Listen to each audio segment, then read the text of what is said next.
सभी हरियाणा प्रदेश वासियों को नमस्कार। मैं NM sir achievers academy Hisar में आप सभी का स्वागत करता हूं।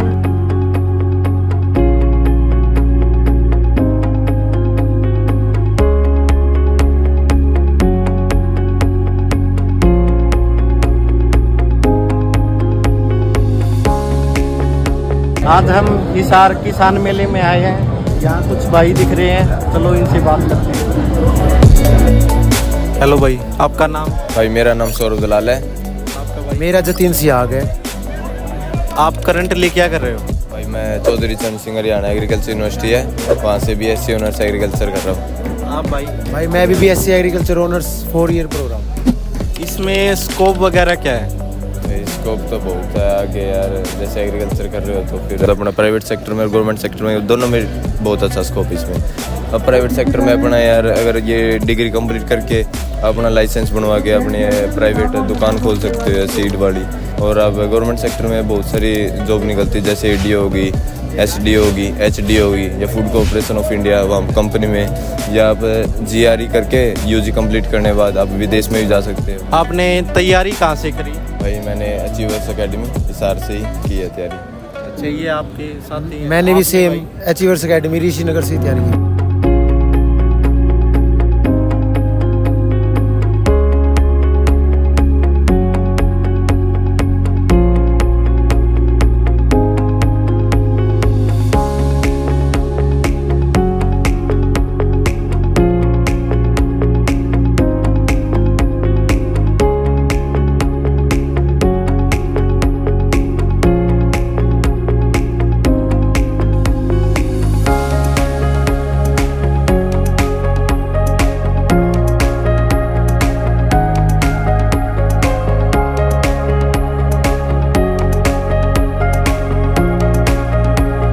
लंबा सर, आज हम जो कृषि मेला देखने आए हैं, इसको देख के आप क्या कहना चाहोगे? और हमारे जो दर्शक हैं, परिजन हैं और जो बच्चे हैं, उनको आप क्या संदेश देना चाहोगे? नरेंद्र सर, मेरा जो स्पष्ट मैसेज जो है बच्चों के लिए वो ये रहेगा, जैसे मैंने इस मेले को देखा, बहुत सी इन्वेंशन और आज कृषि के ऊपर और पशुपालन के ऊपर जो रिसर्च जो है वो काफ़ी बढ़ चुकी है। नए नए ट्रैक्टर्स देखे हैं जी बिल्कुल, ठीक है, नए नए कंबाइंस देखी हैं, ऐसे ड्रोन्स भी देखे हैं जो केवल 10 मिनट में 1 एकड़ में स्प्रे कर सकते हैं। बिल्कुल तो देखिए सर, कहूँगा कि इस फील्ड से जुड़े, एग्रीकल्चर के फील्ड से जुड़े या फिर पशुपालन के फील्ड से जुड़े, VLDA करें, डिग्रियाँ करें, डिप्लोमे करें, जैसे अचीव अपना एग्रीकल्चर करवाती है, बिल्कुल वो करें, ठीक है, VLDA का डिप्लोमा करें, VS करें, ठीक है, आगे इस रिसर्च क्षेत्र में और आए और कहीं ना कहीं इसकी जो रिसर्च हो रहे हैं इसमें अपना सहयोग दें।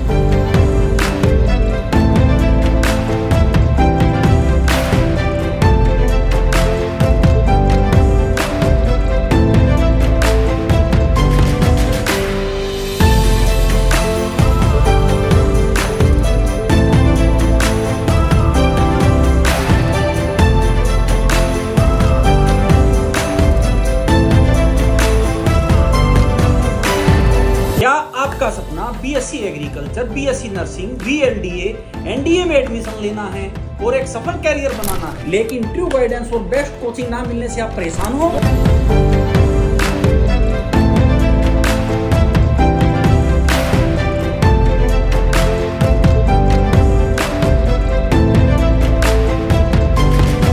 डियर पेरेंट्स, बच्चे की सफलता के पीछे एक अच्छे हॉस्टल की बड़ी अहम भूमिका रहती है। हॉस्टल प्लस एकेडमी अगर बच्चे को मिल जाए तो वो सोने पे सुहागा रहता है। बच्चे को हॉस्टल में 18 घंटे बिताने पड़ते हैं, एकेडमी में 5 से 6 घंटे बिताता है। अचीवर्स एकेडमी एक ही छत के नीचे best food quality, hygienic foods जो आप घर पे जैसा खाते हैं वैसा ही फूड, एक अच्छा सेफ एनवायरनमेंट जो कैमरे से लैस है, हर जगह पे कैमरे लगे हुए हैं सेफ्टी के लिए बच्चे के लिए। तो डियर पेरेंट्स, अगर आप ही अपने बच्चे के लिए एक ऐसा ऑप्शन ढूंढ रहे हो जिसमें एक ही एकेडमी में हॉस्टल की सुविधा भी हो, साथ में लाइब्रेरी सुविधा भी हो, तो अचीवर्स एकेडमी आपके लिए बेस्ट ऑप्शन है। नमस्कार दोस्तों, मैं विवेक जांडली कलां का रहने वाला हूँ।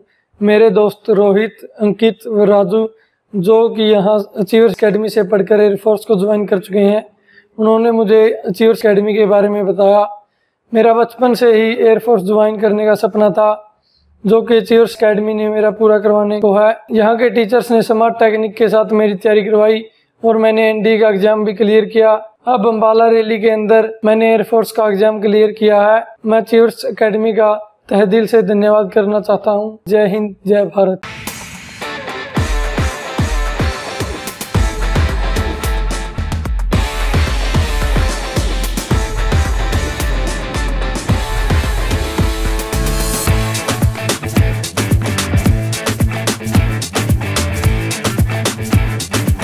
हॉस्टल भ्रमण के दौरान हमारे कोई गुड़िया मिली है, उससे पूछते हैं कि उसके क्या एक्सपीरियंस है अचीवर्स हॉस्टल के बारे में। तो बेटा क्या नाम है आपका? नमस्कार सर मेरा नाम नीतू है। अच्छा नीतू कहाँ से हो बेटा आप? जींद डिस्ट्रिक्ट से हूँ सर। ठीक है। किस चीज़ की तैयारी कर रहे हो? 12th और प्लस में एनडीए की तैयारी कर रहे एनडीए की तैयारी कर रहे हो, ठीक है। तो आपको कितना समय इस हॉस्टल में हुआ है और क्या विशेषता आपको यहाँ की लगी? 1 साल से ऊपर हो गया सर मुझे इस हॉस्टल में रहते हुए। अच्छा 1 साल हो चुका है। ये sir food quality, library, safety, security, warden सारी फैसिलिटी है। अच्छी लगी आपको? कोई ऐसी फैसिलिटी जो बिल्कुल खास आपको या यूनिक लगी हो? एक पेरेंट्स अपने बच्चों को यहाँ पे इसलिए भेजता कि उनका बच्चा सेफ हो पढ़ने। लाइब्रेरी वगैरह की सुविधा उपलब्ध है? यस सर लाइब्रेरी की सुविधा उपलब्ध है। एक बच्चा अपने रात को यहाँ पर अच्छे से पढ़ सकता है। तो डियर पेरेंट्स, सुनिश्चित हो के अपने बच्चे को अचीवर्स एकेडमी में हॉस्टल और लाइब्रेरी एडमिशन करवा सकते हो। प्यारे बच्चों और अभिभावक गणों, आज मैं आपको अचीवर्स एकेडमी की बॉयज हॉस्टल को विजिट करवाऊंगा, क्योंकि यहाँ पे अचीवर्स एकेडमी एक ऐसा प्लेटफॉर्म है जिसमें एक ही सेगमेंट में आपको कोचिंग भी, साथ में हॉस्टल भी और साथ में लाइब्रेरी की सुविधा उपलब्ध रहेगी। जैसे गर्ल्स के लिए सेपरेट लाइब्रेरी थी, इसी प्रकार से बॉयज के लिए भी सेपरेट लाइब्रेरी रखी गई है। आफ्टर स्टडी जब बच्चा डिस्कशन करना चाहता है तो यहाँ बैठ के न्यूज़पेपर रीडिंग कर सकता है। ये है कुलदीप जी जो यहाँ के मेंटोर है, सारी व्यवस्था को सुनिश्चित यही करते हैं। Please sir.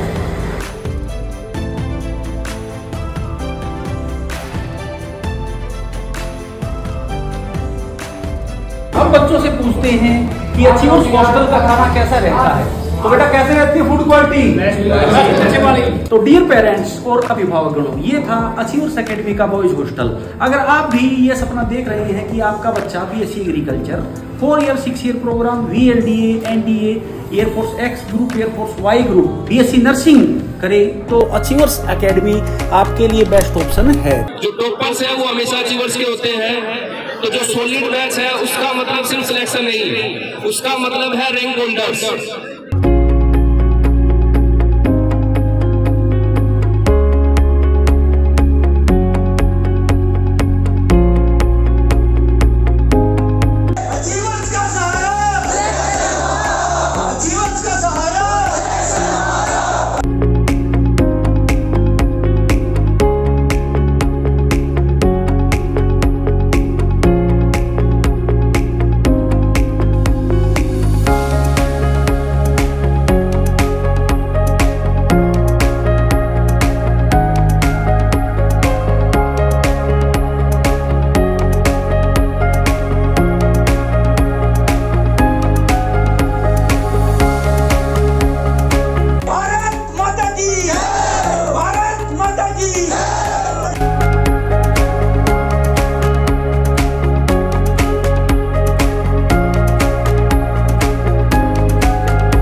यहाँ के टीचरों के सहयोग से मेरा आज एयरफोर्स में सिलेक्शन हो गया है।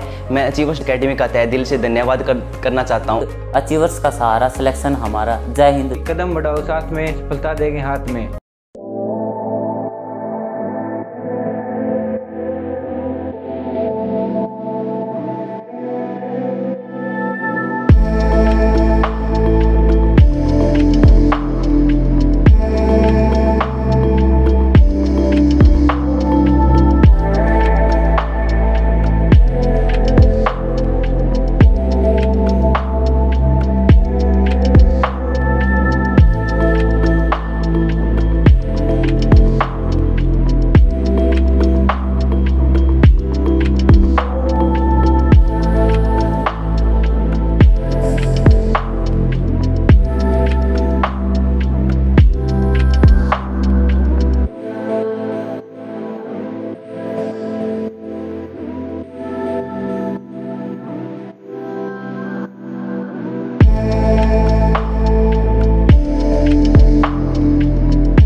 साथ में उसी स्कूल में मेरी माँ भी काम करती थी as a mid day meal worker. वहाँ से हम 4-5 दोस्त थे स्कूल में, हम लोगों ने प्लानिंग करी कि अब एनडीए की, एयरफोर्स ग्रुप एक्स की, इन सब की तैयारी करेंगे। तो उसकी प्रिपरेशन के लिए हम लोग अचीवर्स में आए थे। अच्छा, तो आप स्कूलिंग आपकी भी स्टार्ट, इनिशियल जो स्कूलिंग है वो आपकी गवर्नमेंट स्कूल से हुई है? वहाँ पे कोई पढ़ाई नहीं होती थी, हम लोग बस जाते थे स्कूल में, स्कूल के पीछे खाली जगह थी, वहाँ चम्मच से गड्ढे खोदते थे, खेल के वापस आ जाते थे। अच्छा, यहीं पे मेरी स्कूलिंग हुई थी। साथ में उसी स्कूल में मेरी माँ भी काम करती थी as a mid day meal worker. ठीक है, राशन बनाती थी। तो वहाँ पे एक टीचर आए थे, उन्होंने हमको थोड़ा बहुत पढ़ाना शुरू किया। वो जब उनकी पोस्टिंग चेंज हुई, वहाँ से जाते जाते मेरी माँ को बोल के गए थे कि आपका बच्चा अभी पढ़ाई में थोड़ा बेहतर कर सकता है, इसको पैसे बचाने के चक्कर में या फीस बचाने के चक्कर में यहाँ पे मत रखो। अगर आप भी हरदीप गिल की तरह लेफ्टिनेंट बनने का सपना रखते हैं तो बेटा अभी ज्वाइन करें अचीवर्स एकेडमी। आप इसको कहीं अच्छे स्कूल में इसकी पढ़ाई के लिए इसको भेज। अच्छा, किसी प्राइवेट स्कूल में भेज दीजिए। तो हमारे घर में एक डायरी हुआ करती थी, मतलब दूध की डायरी करते थे। एक टीचर थे, वो पढ़ाते थे और पार्ट टाइम दूध की डायरी भी करते थे। अच्छा, उन्होंने जैसे 2-3 घर किराए पे लेके उधर बच्चों को पढ़ाना शुरू कर दिया। कोई ऑफिशियली स्कूल नहीं था वो, हमारा नाम किसी और स्कूल में चलता था, लेकिन हम पढ़ाई वहाँ पे होती थी। ठीक है, 10th क्लास तक मैं ऐसे स्कूल में पढ़ा जिसको मान्यता नहीं थी। 2 या 3 टीचर होते थे हमारे जो हमें सारे सब्जेक्ट पढ़ाते थे। अच्छा, वहाँ से पढ़ने के बाद 11th और 12th क्लास हुई मेरी महर्षि Lomash public senior secondary school से। ठीक है, जो कि ऑफिशियली एक अच्छा स्कूल था। और जो हमारे स्कूल के चेयरमैन थे वो एक रिटायर्ड प्रिंसिपल थे गवर्नमेंट स्कूल के पास के गाँव में ही। तो उन्होंने अपना स्कूल बनाया था और उनके जो भाई थे वो आर्मी में कर्नल हुआ करते। अच्छा, उनके भाई आर्मी में कर्नल थे जो एनडीए के थ्रू गए थे। अच्छा, तो वहाँ पे स्कूल में उन्होंने हमें एनडीए वगैरह के बारे में बताया। मतलब इनिशियली आपको 11th 12th में जब आप गए तब आपको पता चला कि एनडीए नाम का कुछ होता है, मतलब डिफेंस का एग्जाम होता है। मैं बचपन से वही देखते आए थे कि गाँव में लड़के रोड पे दौड़ रहे हैं, आर्मी भर्ती होने के लिए तैयारी कर रहे हैं, ऐसा करते हैं। तो फिर वहाँ से हम 4-5 दोस्त थे स्कूल में, हम लोगों ने प्लानिंग करी कि अब एनडीए की, एयरफोर्स ग्रुप एक्स की, इन सब की तैयारी करेंगे। तो उसकी प्रिपरेशन के लिए हम लोग अचीवर्स में आए थे। अच्छा, अचीवर्स का फिर पता कहाँ से चला था आपको उस टाइम पे? अचीवर्स हमारा स्कूल का एक सीनियर था, वो पहले से अचीवर्स में रिटर्न की कोचिंग ले रहा था। अच्छा, उसका रिटर्न फर्स्ट अटेम्प्ट में फिजिक्स में आधे नंबर की वजह से उसका रिटर्न, मतलब फिजिक्स की उसकी इंडिविजुअल कट ऑफ नहीं क्लियर हुई थी। आप बात कर रहे हैं एयरफोर्स एक्स ग्रुप की? जी, एयरफोर्स एक्स। ठीक है, ओवरऑल कट ऑफ क्लियर थी लेकिन इंडिविजुअल कट ऑफ उसकी क्लियर नहीं थी। तो उसने बताया कि यहाँ पे अच्छी प्रिपरेशन कराते हैं, अच्छे टीचर्स हैं। ये 2018 की बात कर रहे हैं यहाँ पे? अप्रैल 2018 में हम लोग यहाँ पे। ठीक है, तो यहाँ पे आके मैंने एनडीए के लिए रिटर्न की प्रिपरेशन शुरू कर दी थी। ठीक है, और मैंने ग्रेजुएशन के लिए कहीं पे एडमिशन नहीं लिया था। फिर मेरी मम्मी ने मेरे को एडवाइस करा था कि ओपन से ग्रेजुएशन कर ले साथ के साथ, ऐसा ना हो कि तेरा यहाँ पे भी ना हो और ग्रेजुएशन भी ना हो, ग्रेजुएशन भी ना हो, साल वेस्ट ना हो। इस वजह से आप, मैं यही सोच के बैठा था कि एनडीए तो मैं कर ही लूँगा रिटर्न वगैरह, अगर नहीं भी होगा तो एज अ सेकंड ऑप्शन में एयरफोर्स ग्रुप एक्स में या नेवी डब्ल्यू में चला जाऊँ। ठीक है, तो उस साल हुआ क्या, नेवी डब्ल्यू और एसएसआर के जो रोल नंबर है वो 12th की परसेंटेज की बेस पे आने शुरू हुए। हाँ, 2018 में जब इनिशियली जो एग्जाम है जब की बात कर रहे हैं आप? ठीक है, मैंने सबसे पहला एग्जाम दिया था नेवी डब्ल्यू का, जो कि परसेंटेज बेस पे नहीं आया था। परसेंटेज बेस पे नहीं आया था, सिर्फ एक ही दे पाया था। उसके बाद से आना शुरू हो गया, तो दोबारा मेरा कभी एडमिट कार्ड नहीं आया नेवी का। तो उसमें मैं जीके सेक्शन में फेल हुआ था हाफ मार्क्स से। अच्छा, तो पहला इनका जो एग्जाम इन्होंने फेस किया नेवी का किया था, नेवी डब्ल्यू का। ठीक है, अगस्त 2018। ठीक है, फिर उसके बाद वो हाफ मार्क्स से मैं फेल हुआ था उसमें। फिर उसके बाद मैंने जितने एग्जाम दिए थे, ग्रुप एक्स का दिया था, एनडीए का दिया था, दोनों मेरे साथ के साथ क्लियर हुए। तो एनडीए में जाने से पहले मेरा ग्रुप एक्स का फेज 2 वगैरह हुआ, तो सब कुछ क्लियर हो गया मेरा। तो फिर मेडिकली एमफिट में हो गया। अच्छा, फिर आप एयरफोर्स में मेडिकली एमफिट हो गए पहले अटैम्प्ट में? 2018 की बात चल रही है ये? 2018 में। तो फिर मेरा मोरल थोड़ा सा डाउन हो गया, मुझे लगा कि अगर मैं मेडिकली एमफिट एयरफोर्स ग्रुप एक्स के लिए तो मैं एनडीए के लिए गया। तो मैं एनडीए के लिए गया वहाँ पे आधे मन से, वहाँ पे जाके मैं स्क्रीन आउट हो गया। फर्स्ट अटेम्प्ट में स्क्रीन आउट हो गए थे एसएसबी में, रिटर्न तो क्लियर हो गया था हरदीप का, लेकिन एसएसबी का जो डे फर्स्ट होता है उसमें स्क्रीन आउट है हरदीप हो गई। ठीक है, उसके बाद की अगर हम बात करें, फिर आपने एक बात मैं और आप सभी को बता दूं कि जो हरदीप है ये फादरलेस हैं। आपके पिताजी की कब डेथ हो गई थी? मेरी उम्र उस टाइम 1.5 साल। अच्छा 1.5 साल, मतलब इनको पता ही नहीं था भाई ये घटना। 1.5 साल में तो बच्चे को क्या पता होता, 1.5 साल में ही तब आप थे उस टाइम पे। फिर किस वजह से क्या हो गया? हार्ट अटैक की वजह से। हार्ट अटैक की वजह से। तो एक किसान परिवार से जुड़े हुए हैं हरदीप, और इन्होंने खुद भी खेती की है वाइल्ड प्रिपरेशन, क्योंकि इनकी माता जी की बहुत ज्यादा हेल्प करते थे। माता जी अभी 1.5 साल की एज में फादर खो देना, इससे बड़ा दुख मेरे ख्याल से जीवन में कुछ नहीं हो सकता। लेकिन बड़ी बात है, जो संघर्षों में पलते हैं वही इतिहास बनते हैं, और इसका एक परफेक्ट एग्जांपल आज आपके सामने बैठे हैं लेफ्टिनेंट हरदीप सिंह।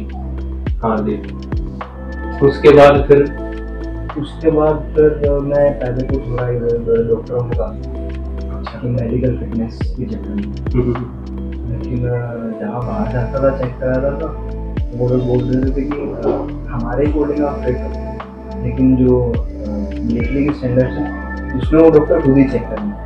वो अगर उसको आप लगेगा फिट हो तो आपको फिट कर देगा, अगर उसको अगर आप अनफिट हो तो आपको अनफिट करना। और ऐसा कोई प्रॉब्लम आपकी लाइफ में इस अनफिटनेस की वजह से जो आपको पॉइंट दिए क्रिएट किए, क्योंकि जो एक पॉइंट मेरे ख्याल से ओवरवेट का था वो कोई परमानेंट पॉइंट नहीं होता। वो पॉइंट ऐसा है अगर आप वेट लूज कर ले तो it will be okay, you will be fit. उसके बाद मेरा एक अटेम्प्ट बचा था ग्रुप एक्स के लिए। एनडी के लिए मैं ओवरेज हो गया उस टाइम, तो ग्रुप एक्स के लिए मैंने वो अटेम्प्ट दिया था रिटर्न का, तो मेरा क्लियर हुआ था। अच्छी मेरिट भी बनी थी, रैंक 54 आई थी मेरी, पूरी ने 54 रैंक किया था। उसका टाइम में मेडिकली फिट भी हो गया था, सब कुछ हो गया। फिर ज्वाइनिंग आने बची थी तो अग्निपथ आ गई। हाँ, तो ये जो बात कर रहे हैं हरदीप, अभी उस भर्ती की बात कर रहे हैं जिसमें एकेडमी के लगभग 100+ बच्चे थे। उनका सब कुछ कंप्लीट हो गया था अचीवर्स के, और ड्यू टू एडमिनिस्ट्रेटिव रीजन करके पहले तो एयरफोर्स ने डिले की थी भर्ती काफी लंबे समय तक, वो डिले किया कोविड के नाम पर। कोविड से पहले उसका फॉर्म हमने अप्लाई करा था, लेकिन कोविड आने के बाद उसका एग्जाम डिले करते हैं, उसके बाद स्टेज 2 डिले करते हैं, तो उसके बाद एनरोलमेंट लिस्ट जब आने की पहले उन्होंने पीएसएफ दी थी, प्रोविजनल सिलेक्शन लिस्ट आई थी, लेकिन एनरोलमेंट आने बची थी, उसको भी उन्होंने डिले करके मैंने फिर बस वो कह दी भर्तियां रद्द हो गई हैं इसके बाद। रद्द उन्होंने आज तक नहीं वो बस कहा नहीं, उन्होंने रद्द नहीं बोलना चाहिए बात है। वो साइट जो थी उसको खत्म करके अग्निवायु के नाम पे नई साइट, अग्निवायु के नाम पे नई साइट बना दी। तो एयरफोर्स की जो साइट होती थी एयरमैन की, उसको खत्म कर दिया उन्होंने, और अग्निवायु की एक नई साइट बनाई और वहां से बच्चे अब अग्निवीर के लिए अप्लाई कर रहे हैं। तो मेरा मानना है कि गवर्नमेंट का अच्छा फैसला नहीं है, बाकी सभी की इंडिविजुअल सोच है। हरदीप ने 9 बार अटेम्प्ट दिए हैं एसएसबी के लिए, 8 अटेम्प्ट में ये असफल रहे, तो 9वें अटेम्प्ट में सफल हुए और आज आपके सामने बैठे हैं।